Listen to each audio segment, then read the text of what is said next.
And we're live! Welcome to episode 3 of the Body Talks.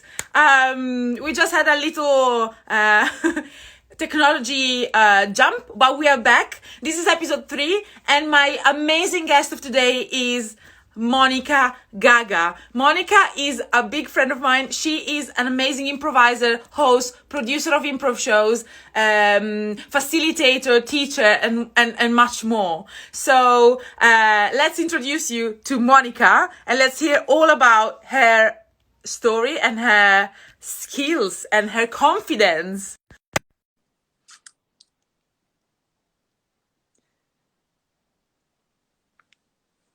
She's connecting. Monica! Hello. Oh my God, I see you crystal clear. This is amazing. Yay! Yes! Thank you so much. Thank you for switching the Wi-Fi. Thank you so much for coming and being my guest today to the 3rd episode of the Body Talks. We just already started the conversation, but let's pick it up because what you said was great, and I want everyone to hear what you are saying, because I was like, no, she's saying such good things. Right. So the first question, really quickly, just for the followers that are just joining now. So first question, as I met you at Hoopla, which is an improv theater, and I've always seen you on stage, both performing and hosting, and I've always been inspired by you and your hosting and your energy and all the joy that you spread on stage when you're there. So when I started slowly hosting, I've always had you as a sort of like idea of how someone can be like so good at hosting. And yeah, so basically first question, as how does your body talks, how does your body language speaks to people, and how are you able to own the stage with such a ooze of confidence? Tell us more about it. Is there a secret?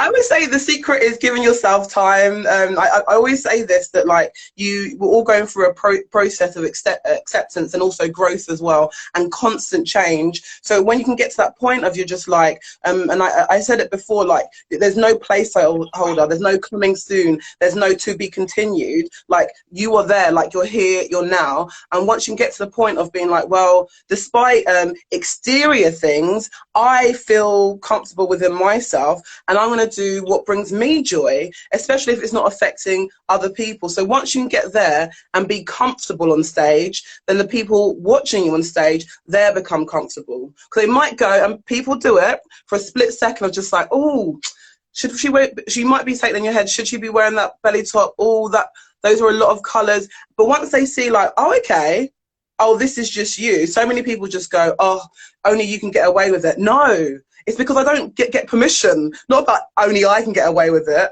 Like I was born like everyone else. I wear what I wear. So people go, oh, okay, this is her accepting herself. And you know what? I've got no choice but to accept her or leave. Accept me or leave. I love this concept.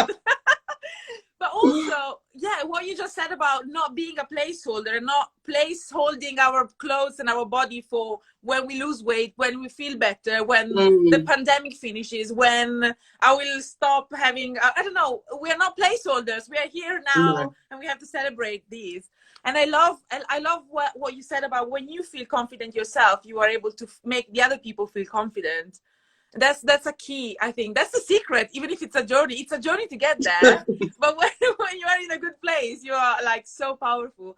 And I love the fact that basically there are a few actually like talking about making people comfortable, because in improv people think that, or at comedy shows, that when they are in the front row, sometimes they feel like they will get picked on, or they're not sure how to feel. But it's great that you make everyone feel confident and included as well in the way you talk about everything, in the way you show up, and in the way you like express yourself. And you mentioned crop tops and colors, and I myself growing up, I know that my mom's like, oh, cover that belly, or cover that, or wear something like dark because it make you like thinner.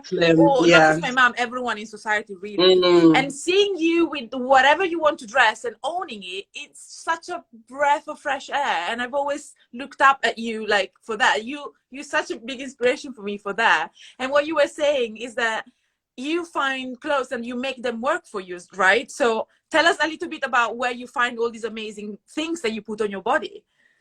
Well, I'm a really big fan of secondhand shops, thrift shops, whatever you want to call them, charity shops, because I got to a point where the size that I was, the only place like I could shop and get the clothes that I wanted, and I thought, you know what, these are the clothes that your body deserves, was sometimes I'd find them maybe like in supermarkets and things like that. But and they've got a great selection of things in there. But I felt like, I felt a little bit excluded from the high street. A little bit like, oh, you're not welcome here. There's a certain look, a certain shine, and you're not welcome here. And I don't think that's to do with necessarily size, because I'm sure there's going to be viewers out there and like your followers who aren't like plus size, who aren't overweight, who aren't whatever they want to call it, but they don't feel welcome there. But I found that when I went to charity shops, one, there's not like, oh, this is this, this is this. I can find my own style from like the present, from people donating it, thank you very much, or from the past, still people donating it. And I could just like make my own style, because I very much like to go like, so, like kids get to have so much fun with their clothes, don't they? Yeah. I always just think, oh, that's so cool.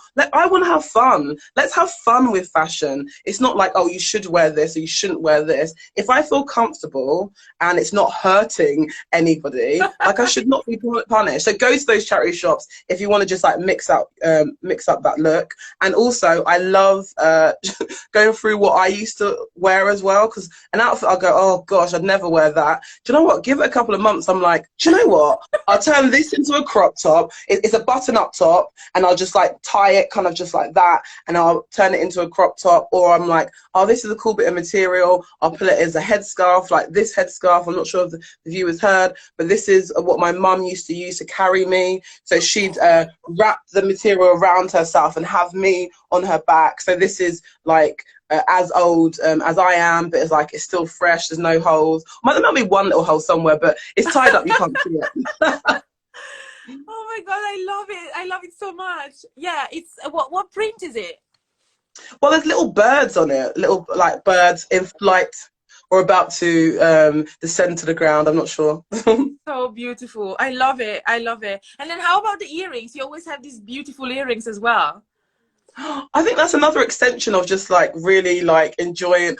My mum used to always buy me like really beautiful, delicate things, and they are definitely beautiful and delicate. But I remember that I always just leaned towards like the bigger, the garish, the for want of a better word, what people would call tacky, and what I call it just like beautiful. I would lean towards that. She eventually goes, oh, okay, there's a certain classic style that you don't want to wear, so she stopped buying me them, and then I just started getting really big earrings. Yeah. These ones are from a shop called La Visa. They do a lot of like really big like out there earrings, things that you probably think, oh, is that a Christmas decoration? No, it's an earring. I love those kind of earrings, Monica. Look, I know, like, yeah. We have a passion in common. That's great.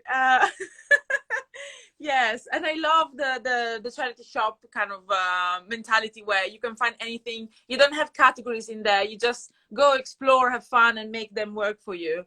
So I love that. And there are some charity shops don't have a range of size, but some of them do, and it's just a matter of like keep looking. And yeah, I think also it's about going like for some of my tops, like they could only be a crop top, because like once they go over my breast, that's it. So I'm just like, you know, I'm going to wear this in a different way. Or like some of the things could only be worn high-waisted. So I also go, do you know what? Be creative. Do you know what? If you feel comfortable enough and you're at that stage, or you like that style, like wear things that are tight. Like I'll wear things that aren't my size, but I'm just like, well, it is my size because I like it. Because I'm wearing it, so that's my size. Yeah, it's my size. It's like the concept of being beach body ready. You are on the beach, you have a body, you have a costume, you're ready. Exactly. Okay, yeah, amazing. So yeah, so with this amazing style, you are on stage and you own the stage, right? So I'm also interested to know, where did you start? When did you start? How did you start? Like, getting close to stage, acting, improv? Where does that start? Yeah. Well, I started doing, well, I suppose we all start doing improv from a very young age, because like improv is very closely connected to play. And as we get older, we lose that play because we're supposed to be adults. But I've decided to just integrate it into my entire life. Yeah. So I'm just going forward with that. So when I was younger, my grandma signed me up to a drama week over the summer holidays. I was mortified. I'd never done drama really before, except for maybe a school play, but she was, in her mind, she was just like, oh, I think you'll enjoy this. She took me there and she dared to speak to another young person. I think she might have been a year older, the person she spoke to, and I was just like, oh. And I was there for a week or 2 weeks and I loved it so much. I loved it, and I really felt like I found like my people. Like I definitely had like friends in like primary school, but I definitely was through the stage of like, oh, I'm not sure if my face fits, and the things that I have and the features that I have aren't what everyone says is beautiful. So I was just a bit like, oh. And then finding drama and the idea of play and characters and being silly and being grotesque and just playing whatever you want, that really made me feel at home, because I was like, oh, I've been doing this for like just in general, and I was that weird friend that was just like put as a character for a little while or something like that, and I felt so at home. And then from there I went from youth theatre, enjoying a lot of things based in improv, which I wasn't really 100% sure of, but like I was just like, well, most of the things I do, even if it's not labelled improv, like I was doing a lot of improv. Went to drama school, took a bit of a pause from improv, and then came out, and then pretty much like the rest is kind of history, because like I always knew I liked improv. And then I had a friend in a kids show, and he was like, oh, do you want to join this group after drama school? And I was like, oh yes, I've lost that. And I'm not sure if anyone else does that, but you know, those things that you used to really love, why did you lose it? There might have been a reason. For me, improv, it just wasn't at the forefront of my mind, but still it brought me joy. So I did that, doing a lot of shows. That group, they started having children and other things going on. I was having other things going on, but improv was still the most important thing to me. And then, and then now, like, I do a lot of improv. Yeah. You also recently I didn't congratulate you publicly on the show on Friday. So you hosted an online show for Hell Yeah, for Omnibus Theatre, with like some of the hottest improvisers on like in the scene, and you produced it yourself, right? So how? Yeah. So like at first, how does it work? So at first I was like a reluctant producer. If you're doing all these tasks and this is the list, you're a producer. Firstly, I'm blessed to have had contact with Vera Chock. She was doing some things at the Omnibus Theatre, and she is very much a person that she loves connecting people and just sharing the love. There was the 96 festival going on, and she introduced me to the Omnibus artistic director, and they was like so on board for improv. They've been having like some conversations with the Maydays anyway. And so kindly, the 96 festival is a festival that is put on during Pride, and it celebrates queer voices and creatives, and she was just so on board for being like, okay, I've had a look at your website, I've heard good things about you. This is what we are about. What do you want to do? And she literally just gave me free rein to be like, yeah, you know improv, so like I'm not gonna tell you how to do it. Like, what you want to do, and like the whole team at the Omnibus has been so supportive. And then I like reached out to like awesome people, and they said yes. I know. Yeah. So I was so inspired by Maria Peters. The playground. So Lauren Sheeran and Maria Peters are breaking and entering, and they put on the playground, which is a space for all female identifying improvisers. And that electric space that I didn't know I needed it until I was there. And when I was there, I keep saying this, I've got lots of homes, I felt at home, and like the audience feels it as well. Like it's different. Like it is different. And previously, a previous year in Pride, she'd put together a collective. And I was just like, I want to recreate that queer collective. I approached her and I was just like, hey, they've asked me to do this thing. Like, I just wanted to, and she was just like, do you know what? No, you don't have to give it to the playground. Like, you go and you run with it. That's women supporting women. Yeah, like lifting people up around you. And I was just like, I reached out to people and they were there. Like, if you haven't seen it, follow Hell Yeah the show on the social medias. We have Francesca Renee Reid, we had Kima Bob, we had Sadie Clark, we had Laura Evelyn, we had Katie Shute, we had Rosie Pagonzi. Like in their own right, improv and everything. I know. All in the same space. What the hell? I know. I was just like, hell. And I kept, when I was doing all the promo and everything, I kept going, all these people. And then this is a call out to all the people that weren't in the show, because there are a lot of like queer excellence that I was aware of their excellence, but I wasn't aware that they identified as queer. So like, as I was doing a couple of things, and that's a learning curve for me for doing like the research of like seeing what's out there as well, because I was just like, oh wow. And they was just like, I didn't see my face there. And I was like, I didn't know this was a space for your face. So there's like, watch this space. We've got some, we've just got, it's just going to go further and further and further. Monica, this is so interesting. How do you so you research for queer women online, improvisers, and then cast from there. How do you find them? Not just how do you find them, but how do you know that they are queer, that they identify as such? Exactly, that is such a good question, because queer people are just people, newsflash, right? And there's not a certain way that we speak, we dress, or we talk, newsflash. So unless someone is like, they publicly identify as queer, like, I don't know. So I made a couple of mistakes. Cool. I was just like, hey, I'm doing this show. Does anyone identify as this? They're like, no, I don't. I was like, cool, great, bye. But I was able to just go, do you know what? I'm going to put this out to like certain groups I was in. I was just like, I'm doing this thing. Does anyone identify in this way? Also, you could identify as queer, but you just like, you don't want to put that on a platform, and that's also an option. So I got a few things wrong, and I think I went in there with humility. So just like especially with the Black Lives Matter movement, that has always been happening and is even more at the forefront now. Like, if you're ready to learn, like, you know that you're going to make mistakes, and it's the way that you deal with well, you approach it and think of the impacts and deal with it is the way it's going to be also received, and you can move forward.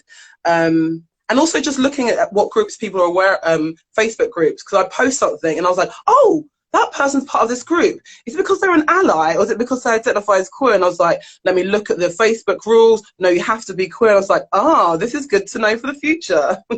Wow, that's so cool. I mean, okay. I'm so looking forward to see what's next for the queer identifying improvisers, because I didn't even know. I knew about one group. What is it? I think, are they called queer improv? I can't remember. But I just know about a few, just 2 or 3 people, or maybe 5 or 6 identifying as such. But I guess we are so many, and we are like we're everywhere. So I love this concept, and I can't wait to see what more there is to come. Something that you just said that is really, really important, which is connected with like looking out and giving voice to queer voices, but also with the Black Lives Matter movement. You said something really important. So if you are ready to learn, you have to be ready to make mistakes, but at the same time, you have to be ready to approach people and things with humility and listen. I think listen is one of the things, and this reminds me of improv. What are the key rules of improv, Monica? Tell us. It's about listening, it's about commitment, it's about being open to failure because you're in a safe space. It's about the fact that you're trusting yourself, that you're a good person. You've had conversations in public before. Mostly you might have had like good receptions from the things that you said. If you haven't, mostly people that want to grow, they've reviewed themselves or changed up the way that they've acted, that you're willing to like play, and also yes, and you're willing to like listen, accept, and build upon that as well. So improv is helping us in so many ways. I know, right? It's just the key. So it's so I trained in drama as well in the past, but then I discovered improv not like I think 3 years ago. And then when I was going through the journey at Hoopla, like I think it was, I can't remember if it was after 2 or 3 months, but I was talking with someone. I can't remember if it was Jonah or someone else. But at the end of a class, I was like, oh my God, like this makes me realize actually improv is what I was missing while I was studying acting and stuff, because improv like feels like the secret of acting, because what I think I didn't grasp, or I still didn't grasp at like totally, was to be in the moment, meaning you don't need to only stick to your lines, but you need to see what's around and pick it up. Like if you are doing a dialogue and like an orange falls down, you can't just leave it there. You need to pick it up and include it in the story, although even if you have the lines. Otherwise people will just stare at the orange and don't listen to you, because that's not like that doesn't feel like real. So I was saying to them, oh my God, I feel like improv is the secret of acting. And he went, actually, I think that improv is the secret of life. And I'm like, whoa. And after that, I totally 100% agree, and just included it in my whole life. And it's what a change, and what a way of looking at things, I think. So It's such like a breath of fresh air, and it's also, it gives you a point of just like, one, I'm able to play and have so much joy as an adult. And you said that there as well, it's being in the moment, because when you can be in the moment, you can really focus on the things that you're doing, but also be aware. And then that's where you can actually grow to be confident. That's when, like, for example, you was potentially, I'm not sure if this was you, but when you was younger and before you had the concept of like what was acceptable, what wasn't, you was able to just go for things and learn how to walk. Because if it wasn't for that, you would literally fall down once and be like, I'm not doing this, it's embarrassing. I'm done. But you were just like, do you know what? Let me just try different ways of doing this and go for it and go for it. And eventually you'll just like have the confidence to like do something really well. And I think that's with like all skills we learn as adults, and also with accepting ourselves. Because like, do you know what? I'm going to be in the moment. What am I focusing on? I'm focusing on myself. And then that's when you can just be like, oh, actually, I focus on myself, and then I want to bring joy to myself and have like, you can start living your lives. Like, start living your lives. Oh my God, stop being a placeholder, start living your life. This is a message Yes. to the world, Monica, today. That's amazing. So you started with acting, then you got into improv, you got stuck into that because you understood that was your place, and that's amazing.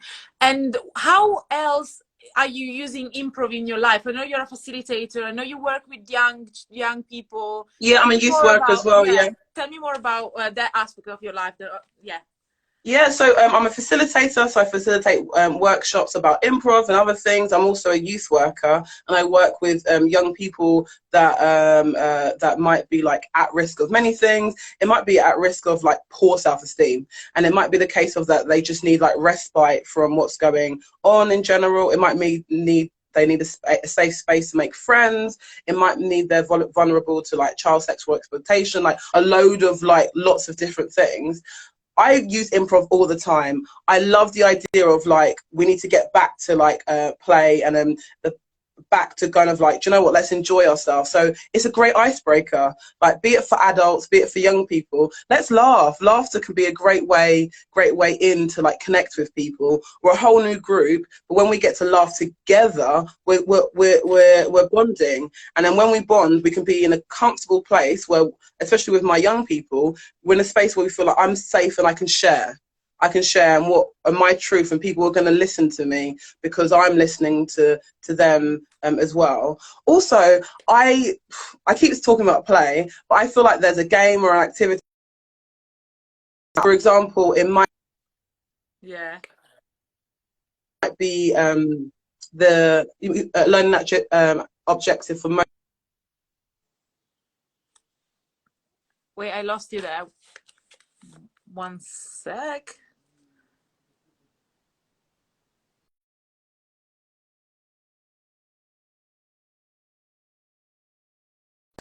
play concept. Right. While we wait, can you see Monica, or is it just me? Is it just pause for a second? Do you have questions for Monica meanwhile we wait for her to come back? Isn't she amazing? I mean, she's one of the most inspiring people I've met along my journey. Chris, I can ask, you're asking what we're wearing. We said it at the beginning. So Monica is wearing a really amazing top and a headscarf that came from, she's back? Yeah, she's amazing, isn't she? I know. But Chris, if you go back and watch it when we finish, we talk about it. And this is the Colorful Edit, which is a designer from Scotland. Ooh, let's hope that Monica comes back. Do you have questions for her? Anyone? So we're talking about improv. Did everyone know what improv was? Do you all know what it is? Improv comedy, improv theater, the concept of being in the moment and come up with things on the spot, connect with other people and play and create scenes and worlds with that. Let's see what Monica is. Da, da, da. Something, so, well, I took some notes because I want to give her final questions, but if you have any questions for her, just please just share them and I'm going to ask them to her. I love the concept of laughing as bonding and creating connections. So when you are in a new place, for example, I think that Monica, with these workshops, also workplaces and companies and does these improv workshops, and for colleagues or for people that are not really confident with other here she is.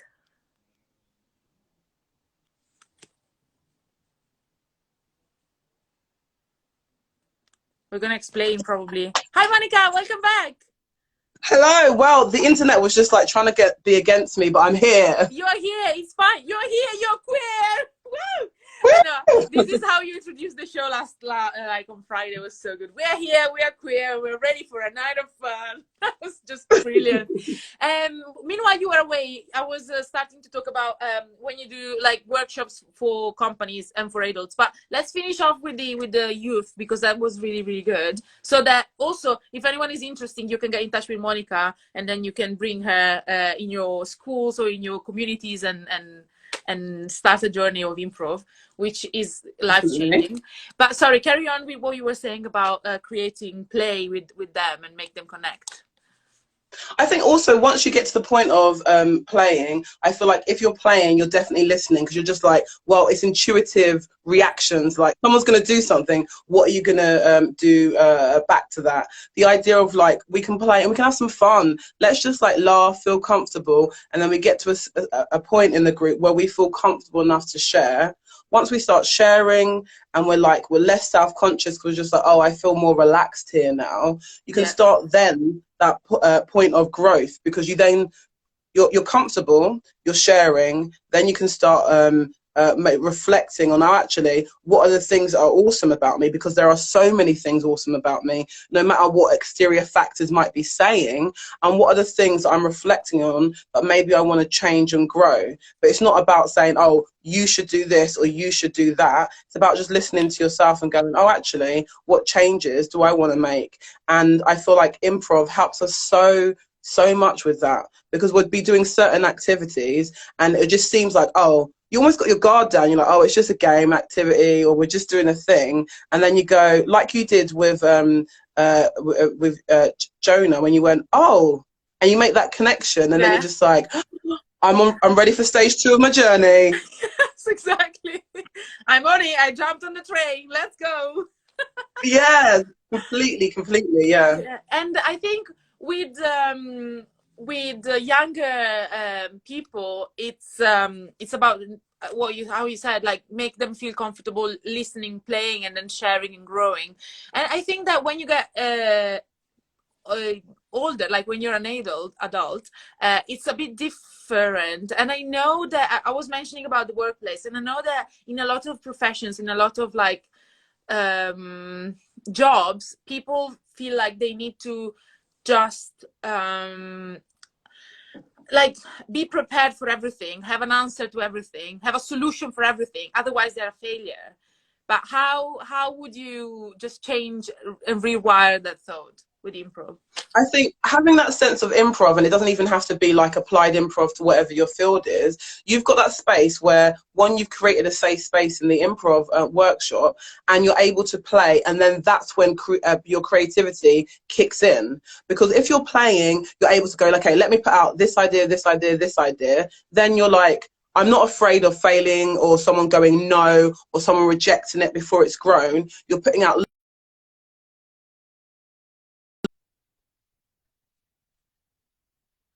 sector of work is, you can go, okay, what ideas can I latch onto to then grow? Because so often in the corporate world, the business world, any kind of work outside of like improv or sometimes creativity, we're not given a space to go, do you know what? No judgment, you just let go. What happens is time is money, and they go, no, come, quick, no. Yeah. Like you start building something, and then already that person in the office goes, oh, I don't think that's going to work because of this. You're like, I haven't even started yet. Like, this is just like a bud of an idea. Yeah. And I think as adults, it's so hard to let that go because of where we've been. So if you can exercise that skill outside of your workplace, if your workplace doesn't foster that, you're able to go, do you know what? I feel comfortable in myself. Let me put out like load of ideas, and then we go. Usually the first idea is not the best one. Not always, but you're putting out loads of ideas, and you can pluck one to go, oh, okay, I'm going to go forward for this. Because businesses are catching on. Like Hoopla do a lot of corporate work as well. Vic Hogg's, DDG's Vic Hogg, there's a lot of implied improv and like corporate improv as well. They realize that, well, actually, if we invest in this now and we're creating a safe space for creativity, actually in the long term, I'm gonna see those pounds back, or I'm gonna see that profit back, because my workplace, and like the reason you hired someone is because they're awesome, they're great at whatever they do. We've got to allow them to grow. Like, we've got to allow that space for them to grow, and just there's a reason you employed them. You did not employ them to just like push them down. You employed them to bring something different to the table. They've got something that you do not have, so allow that to grow. Wow, I have goosebumps. This is like, oh, it's so important. I hope that everyone that has a business or like works in any company, any place would hear this and stick it on the head, because that's so important.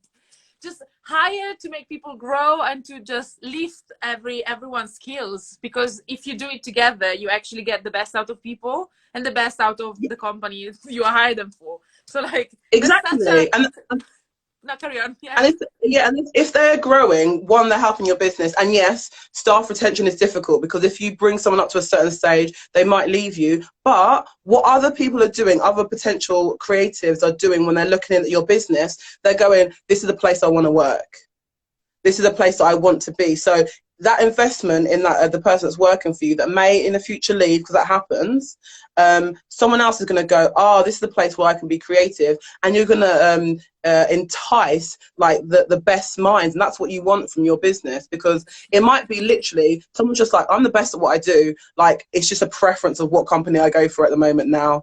And then if they go, oh, this is a kind of company that kind of like will give me time to breathe, there obviously is accountability, but I'm able to grow, they're going to come to you, aren't they? So this is why it's not an airy fairy thing. It's a thing of actually, how can we get the best of the next generation? Because they're not the same of the generations that have been before. So things have got to change. Amen. God, Monica, you're just the best. I can't like, oh, okay, let me think, because I took a few notes while you were talking, because I'm like, oh my God, I thought of some questions at the beginning, but I'm enjoying like this kind of like actual conversation where I'm picking out of what you're saying and just asking you more about it. Well, actually, what's next for you? And you Oh, talked what's about how you got here, what you're doing, some of the amazing things you're doing, and what's next. Where do you see yourself grow and be lifted to? I feel like what I'm getting to the point is where I think I need to just like streamline, because I've got like, I definitely, the concept of yes and I'm just being like, do you want to do this thing? Yeah, I want to do this thing. I want to like be involved, especially like with people that I enjoy their vibe and the things that they're putting out into the world. Yeah. But I think I'm gonna need to just take a real sit down and go, oh, actually, you can only give, I can only give so much of like authentic Monica energy out there. So where do I want to put that? Because also on the top of the list needs to be Monica. Yeah. And then we need to be like, oh, where do I want to put my energy? And that sometimes means going, oh, okay, you won't do something every week. You might just do something once a month. Like, it's almost like, oh, could you do this? And be like, oh, how can I fit this in? Because I want to be able to put like my 100% of like myself into the things that I do as well. So I'm going to definitely streamline, definitely looking at elevating hell yeah, and just giving a platform. Well, do you know, I don't even need to give a platform, because the people that are in hell yeah, they are like making space for themselves unapologetically. But I want to gather them and show other people like this is how like people are slaying it, and for that to inspire and elevate them of going, yeah, they're doing it. Yeah. I can also do it too, because you can, when you see like lots of things happening and they go, oh, they're doing that, like, yeah, they're doing it, but like you can also do it too. You've got to like take the opportunities and also like make your own as well. And yeah, and carry on with my teaching, and carry on with the other groups that I'm working in as well. But yeah, the future's open. The future is full of opportunities, and I love. It's great shout saying that we need to get authentic Monica. We need Monica to take care of herself and her time and give and how do you say preserve her energy. Like I have a friend who like does yoga, and she's a facilitator for yoga meditation, and told me once that basically we are like a sort of like a cup, and the energy, like we wake up with some sort of energy level, or a cup or something, a vase, or even anyway, this concept. And then when you to be able, you give away, so the is like a tank of energy. That's the worst explanation ever, but basically to be able to give energy out, you need to fill the tank with more energy, and that means resting and finding time for yourself. And that's something that I'm working on so hard at the moment, because I'm definitely just like giving out energy here, there, and everywhere. But actually, I need to really like practice what I preach and go back to basics. Always good to brush back and go, oh, actually, are you taking more time for yourself? So yeah, this is something we have the same, no problem, but we are the same. We give away so much energy, and sometimes we don't realize that we need to stop 1 second, take care of ourselves, like not say yes to everything, but have a selection and at least save some time for ourselves, so we can actually recharge our batteries and be our best selves, so that we can actually then project outside the energy. This is sort of like a reminder for both of us, to be honest. We like, I don't know, because I have many. I think we are towards the end, but there is something that I don't know whether to open a full, like a whole new thing. But basically, you know, I left a question box yesterday for questions, and one person came back to me saying, I have this question. Because in the intro I specified that you identify as queer, and then she's like, why do people need to specify how they identify as? Isn't it just she's like, because she told me her story about the fact that when she was younger, she had some issues with men and relationship with men, so some people were at school or outside school kept calling her lesbian, but in an offensive way. And she's like, I don't want people to tell me or to share. She's like, I don't identify as such. There is nothing wrong, but I don't understand what people need to say how to identify either gender or sexuality. She's like, is there why people do it? And that's actually like a whole world of discussion here. And I think it has to do with visibility as well, and it has to do with like everyone should choose to share, but there is a reason why people share, like pronouns and how they identify. Do you want to say something about Yeah, that? I think firstly, especially if we talk about like identifying as queer, and for example, we're in Pride Month at the moment, and people have just been like, they're being loud and they're being proud, but being proud of like who you are is not necessarily about, you don't always have to be like all the rainbows and all of that, because there are so many different types of queers. Like obviously the things that get pictures taken of is just like, you know, with the glitter and the things like that, and just like all the bright colors, those are kind of the things. But also like identifying as queer is so many things, and being proud might not be something external, it might be something within yourself. And the reason why people say, oh, why do you have to mention that you're a woman? Why do you have to mention about like doing this, but then the color of your skin or your ethnicity or how you identify? And it all goes back to marginalized groups. So when you have come from a marginalized group, or you have suffered at the cost of other people's privileges, then you actually have to go, do you know, I like to say that I'm a proud female identifying Black, African, queer woman, because I want people to say that, oh, actually, like, I'm just doing me and I'm just doing it loud and proud. So you might not want to be like, oh, I want to do it exactly like Monica, but you just like, oh, there are people out there that are like, they're fully rounded people. And when you come from a marginalized group, we've got to go further. We've got to further and like see the people out there in the public eye of being like, oh, okay, I can see myself out there. Because and it's difficult if you don't come from that, because you're just like, oh, why are people always speaking about that? It's because you won't understand. You can imagine, but you won't understand what it's like growing up, and everything that is beautiful, everything that is a princess, is white with just blonde hair. So it's not and we're talking about impact and intention, aren't we, really? The intention maybe not to quash people, but in some cases it is, but not all the time. But what is the impact? Because if you're saying, oh, this is beautiful, this is great, and you don't see your face there as a child, what is that saying about you? Really, in the flip side, just saying, oh, what I am is not beautiful because that's beautiful, so I'm ugly. And then we've got a whole generation of brown and people of colour, children coming up thinking they are not enough. And what they need to aspire to is like another Western beauty standard that might be out, just like might not be able to do that because you've got super dark skin, and at the time when you was growing up, dark skin isn't like good. And like, for example, and also like identifying as queer, like so often, like not so long ago, it was illegal, and in some countries it still is, to be queer.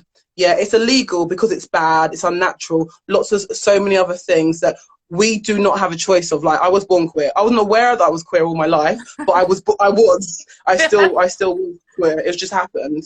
And to be able to see people that go and like, yes, I identify as this, they're like, oh, okay. Just maybe like stereotypes that have been put out by the media, that is not all of what my identifying group is. That is not all Black people. That is not all women. That is not all people that identify as queer. So for me, I think it is so, so important to have representation and people go in, you might not be able to see it, but this is how I identify. And then you're just like, oh, these voices are being amplified. And then just as a last thing, because this could be such a bigger conversation. Yeah. People, for example, I know we've had lots of conversations like I don't see colour or I treat everyone equal and things like that. That comes from a place of privilege because you didn't have to, because it didn't really affect you. Also, when we don't see the differences in people, because everyone deserves equality, but we are all different. Like, that's what makes it great, because you don't know like who you're going to meet or whatever. But when we actually break down of like, oh, what's our representation, what is the different things going out there, then it's eye-opening. Because if we don't look at the differences, then we don't go, oh, actually, all the people on TV at one point, they're all male.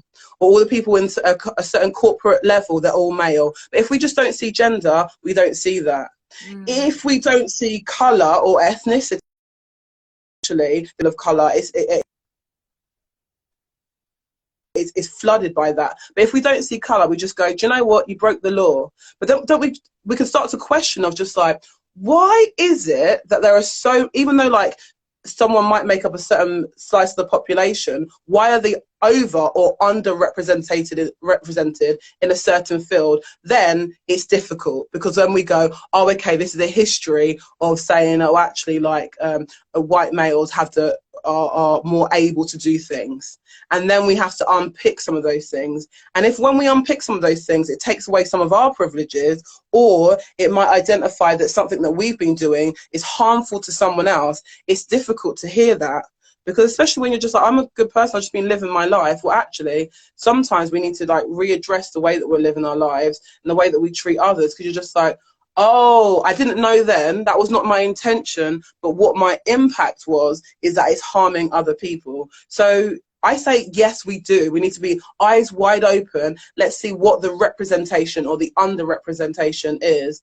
And if you're able to say, I don't know why this is important, I say to you, it does not mean you've not gone through trauma. It does not mean that you have not worked really hard for what you have. I'm not taking that away from you. It doesn't mean that all lives don't matter. It means just innately you might have had some type of privilege. And everyone's always got a privilege over each other. But yeah, you've got some type of privilege that's enabled you to be elevated. It does not mean that you haven't been working hard. It just means that you are there when you start, when other people are here.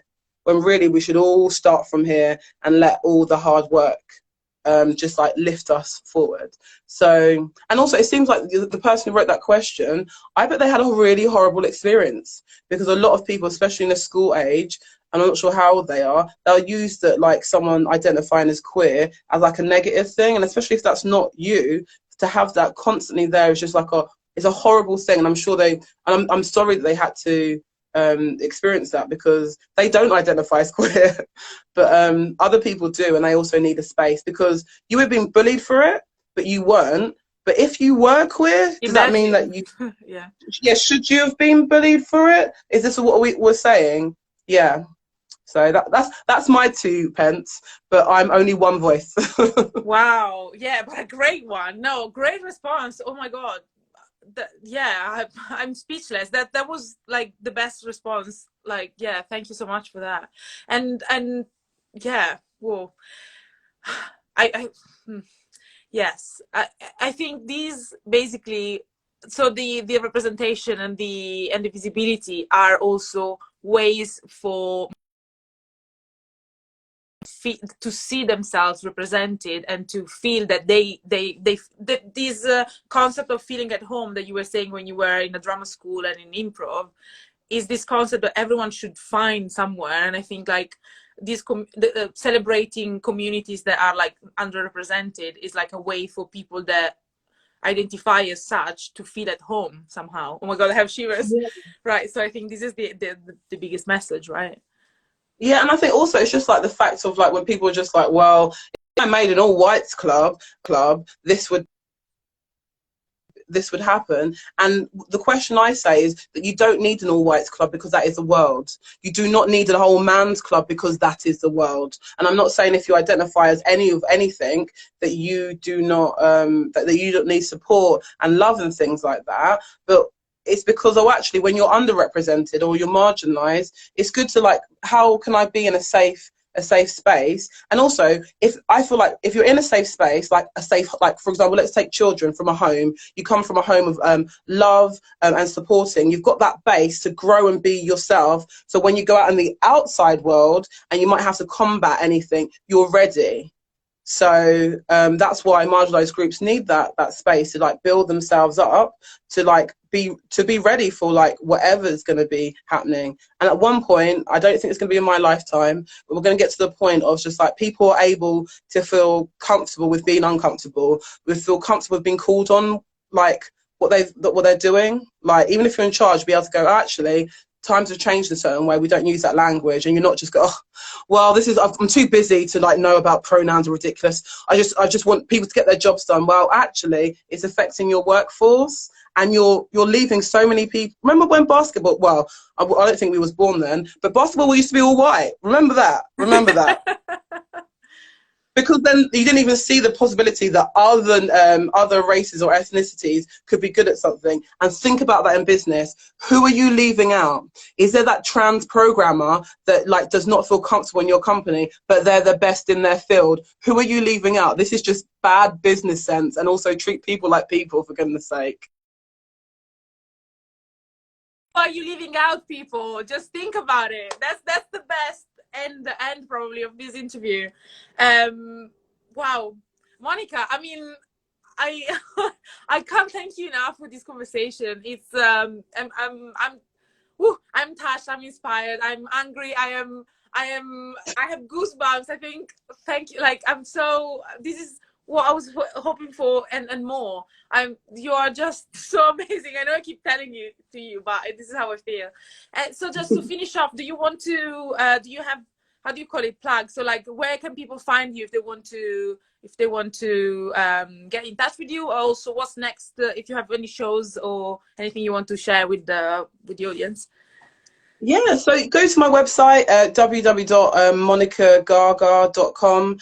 Gaga spelled Golf Alpha, but now I'm saying that you're on Instagram so you can see how it's spelled. Yeah, go to my website. There's a way to connect with me on there. And I've got another really exciting project coming up, but I don't want to mention it just yet. No, so I can just, like, watch this. Yeah, yeah, watch this space. Thank you so much. I just realized just now that when you said, "Oh, I'm not naked, I have a top," that actually it's the same for me. We are both naked with like our shoulders. Do you know what? I was thinking that, and I was like, I don't want to bring this into like some kind of nude chat show, but I was just thinking like we're pretty much like chatting to Chloe in the nude. We're wearing something, promise. Yeah, same. I'm wearing something, I promise. It's just that we love to have our shoulders out and like. There we go. Thank you so much, Monica, for being my guest and for being amazing. Have a lovely and you're rest amazing of the Sunday. too. Oh, thank you. Bye. Bye. Bye, everyone. Bye, Monica. Thank you.